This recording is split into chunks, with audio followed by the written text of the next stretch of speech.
Because every year when January comes around, I like to look at what's new in the world of interesting ideas from the spiritual, or what I like to call the intangible side of reality. And one of the things we need to talk about is consciousness. Those 4 words I just said, we need to talk, strike terror into the heart of anyone who's been involved in a relationship. I understand this, so I guess I have to give a trigger warning. Have you heard about that? It's all the rage these days. Trigger warnings. I'm about to say something that might trigger something. I'm not going to do that here. We're going to talk because it's interesting, because it's fun. We're going to talk about consciousness because it's a unity buzzword. In case you haven't noticed it, we use this word all the time, and I'm starting to wonder if we really know what we're talking about anymore. It's so easy to get stuck in a comfortable place where the ideas that we work with are old, they're familiar, they feel really, really good, and they may just be plain wrong and in need of some serious work and revision. How do you get there if you're not willing to question and sit down, as John was saying, talk about it, exchange ideas, see what's going on here? You know, when Charles and Myrtle Fillmore started the Unity movement, all the way back in the late 1800s, they wanted to be informed without being indoctrinated. Being indoctrinated means you don't change. Once it's written down, it's like it's written in stone, and it doesn't change. Well, the Fillmores didn't want to get stuck. And that's why they could study Judaism, for example, without having to believe that only the chosen people of the Old Testament who kept the Sabbath and whose men were circumcised would find favor with God. That's why they could study the Hindu faith without believing that human beings would be reincarnated as insects because of some bad karma in a past life or something like that, and so on and so forth. It's a constant sorting process because we live in a constantly changing universe. That's the way it works.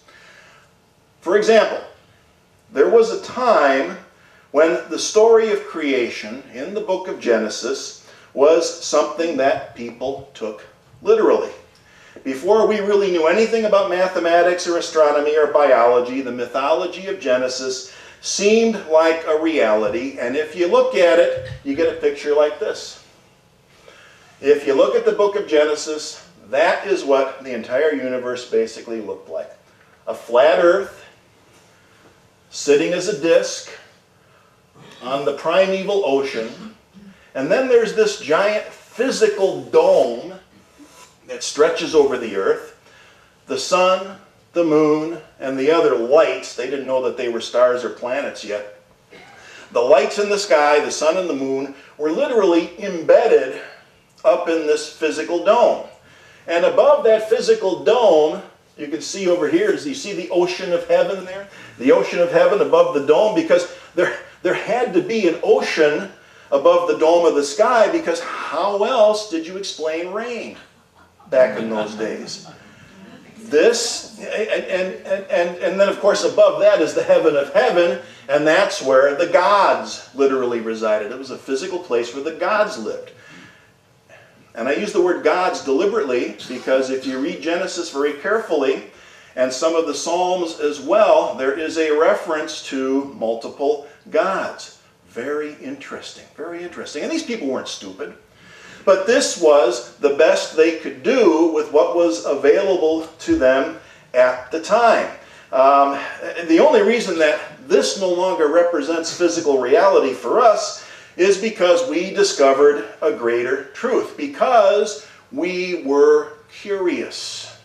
It's one of the great gifts that humankind possesses is this curiosity. One human being somewhere was looking at the sky every night and studying those lights, and finally figured out that the way those lights moved and changed over the course of a year or several years made absolutely no sense if they were supposed to be embedded in this dome. Even if the dome itself moved, it made absolutely no sense. And they started questioning it.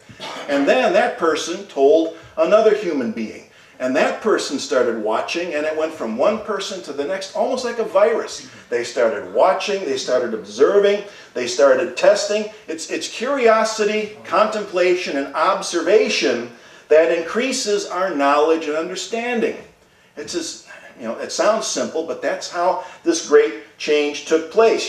We know today, we've proven this because, we've sent how many rockets up into space, and so far, not a single one of them has bounced off of that dome and fallen back to the earth, which is a really, really good thing. But we've tested it. It's not just theoretical anymore. We've tested it, and we know that the world looks like a little different place. So, what might be changing in our knowledge and understanding of this thing that we call consciousness? Well, here's the definition that has been used in Unity for as long as I can remember. This comes from a book called The Revealing Word, which is a dictionary of the terms and phrases that appear in the various writings of Charles Fillmore. So here it is, consciousness. The sense of awareness, of knowing, the knowledge or realization of any idea, object, or condition. The sum total of all ideas accumulated in and affecting man's present being. The composite of ideas, thoughts, emotions, sensation, and knowledge that makes up the conscious, subconscious, and superconscious phases of mind. And I've shortened that definition a little bit just to keep it down to the basics. There's two parts to it. Part one. Part one is the sense of awareness. I think we have the next one here with part one coming up. There we go. Part one of the definition of consciousness, the sense of awareness, the sense of knowing. You could call it the ability to be aware, the sense of having any kind of a subjective experience, knowing that we know, being aware of the fact that we are aware. Part one. Now part two, something a little bit different. Part two, the composite of ideas, thoughts, emotions, sensations, and knowledge. We could call this the content of consciousness. And here's where we get into some of the new ideas about consciousness, because this is one of the areas where I think maybe we need to change our definition and our understanding of consciousness a little bit. The content of consciousness and consciousness itself seem to be two very different things. The content of consciousness, they reside in the brain. Change the brain, you change the content of consciousness. Injuries to the brain can literally erase the accumulated ideas and knowledge that reside there. The accumulated ideas, memories, and knowledge that make up who we think we are. And I'll tell you, I spent 20 years in a law practice where we focused on representing people who had suffered catastrophic injuries, and many of them had brain injuries. These were people whose memories had disappeared.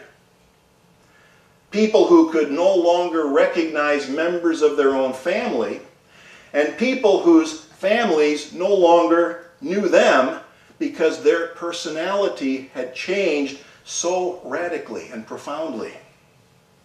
And we see the same thing happen with Alzheimer's patients. Change the brain, and you can change the contents of consciousness, and in some cases, erase them altogether.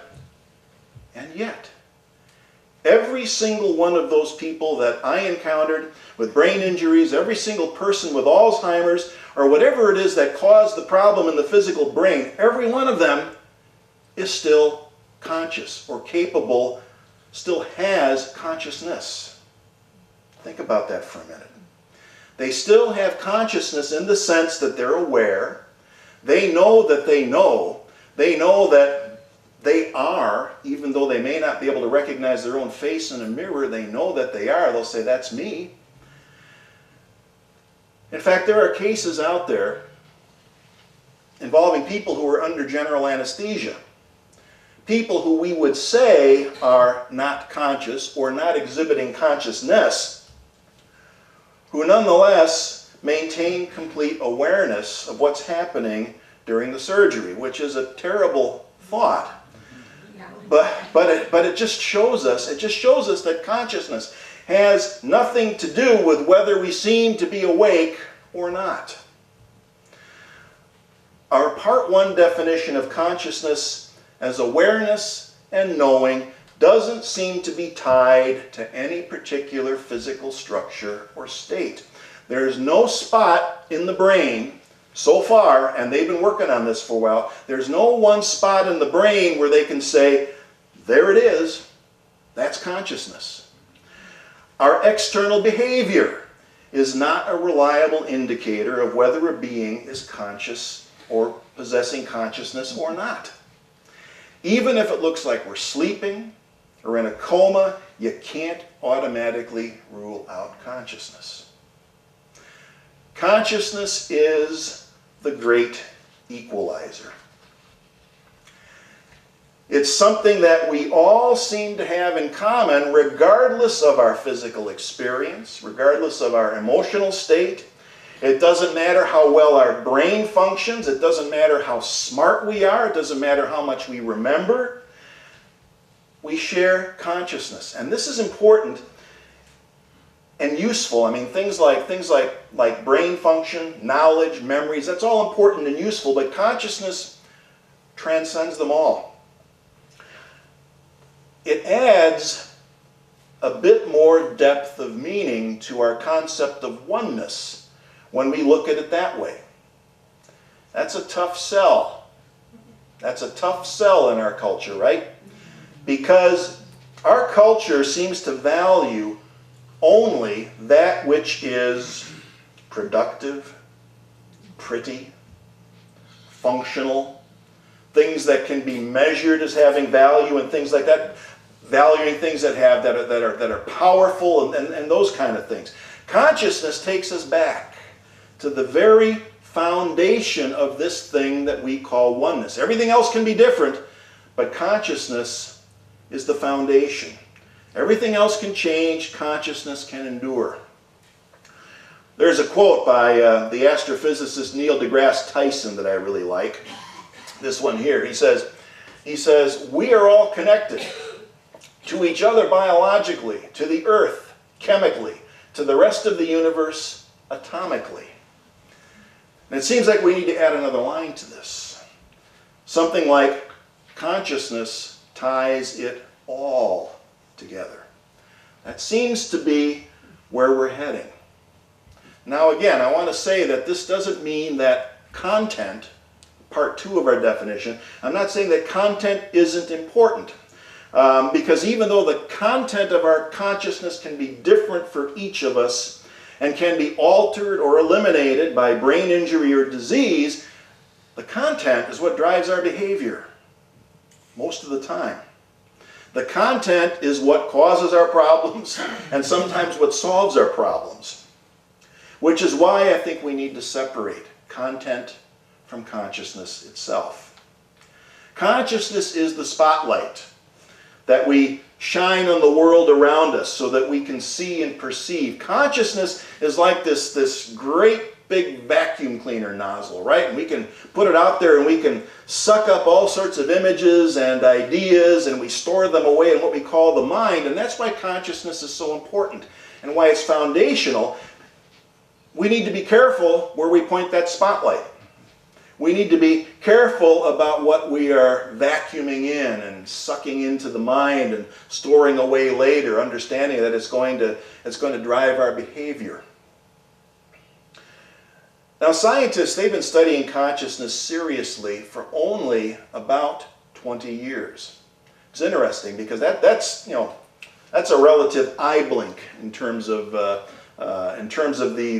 age of the universe, in terms of the age of humankind on this planet. 20 years, that's nothing. And that's because before that, consciousness was really not regarded as something that was really viable or valuable for study. But now they've been looking at it seriously. And so far, they have no idea what it is or how it works. But they all agree that it's important and that it's worth even more in-depth study.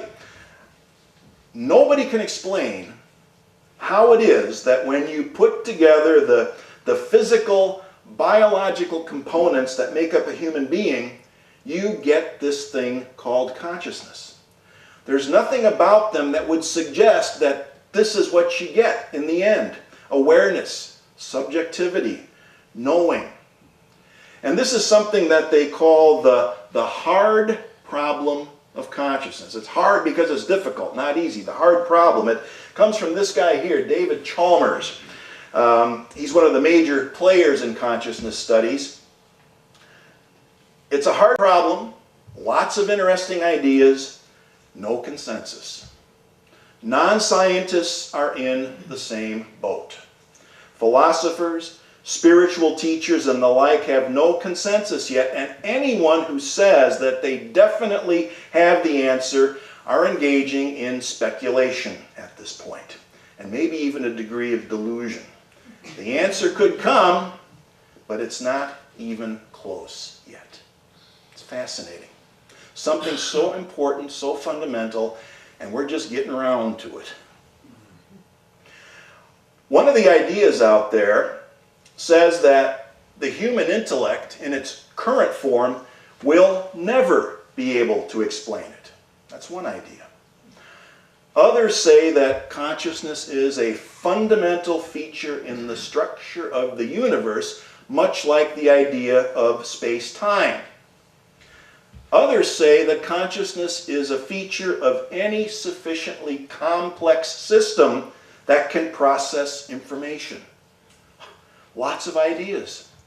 No firm consensus. Now, this isn't just an academic exercise for y'all. If we aren't engaging these new ideas, then we're like this. A flat earth with a dome over it. I believe it because it's written down in a very old book and a guy in sparkly clothes and a fancy hat tells me that it's true. Not good enough. Not good enough. We study it because we're curious. It's a major component of what it means to be human. We're curious, just like our ancestors were curious about why the lights in the sky moved in all those strange ways. We want to know, and maybe it's the study itself that matters more than finding final answers, because at this point we have to concede. Maybe we really won't ever find an easy or final answer. Wouldn't be such a terrible thing. But something I want to try now, starting in February, is to have a seminar, one evening per month, where we'll watch a video presentation by one of these leading experts in the field of consciousness study, scientists, philosophers, and so on. Watch their presentation and talk about it and see how they differ, which one seems more likely to us and why, things like that. There's lots of reasons to want to study consciousness. One of the things is that consciousness is what gives our lives moral dimension. Or as neuroscientist Sam Harris says, he puts it this way, he says, without consciousness, we would have no cause to wonder how we should behave toward other human beings, nor could we care how we were treated in return. Is that true? Let's study consciousness and find out, because that sounds like a pretty important thing. And there are other reasons too, other reasons like that, but another one of the reasons gets down to something that's maybe just a little more basic for us. Dr. Susan Blackmore, another consciousness expert out there, she wrote a book called Consciousness and Introduction. And in the introduction to this book, she writes this. She says, warning, studying consciousness will change your life. At least if you study it deeply and thoroughly, it will. As the American philosopher Daniel Dennett says, and we're going to deal with Daniel Dennett as well, as he says, when we understand consciousness, consciousness itself will be different. These changes can be uncomfortable. Happily, most of the changes are, in the end, positive, and the students are glad to have been through them. Even so, I can only repeat my warning and hope that you will take it seriously. Studying consciousness will change your life. Have fun. That's That's the important part. Have fun. So the message here is that if you want a deeper understanding, if you want a deeper understanding of the very important human moral imperative, or if you just want to have some fun and mix things up, forget about the playoffs, forget about football, study consciousness. No, I'm just kidding. Watch the playoffs and then study consciousness. See you next week.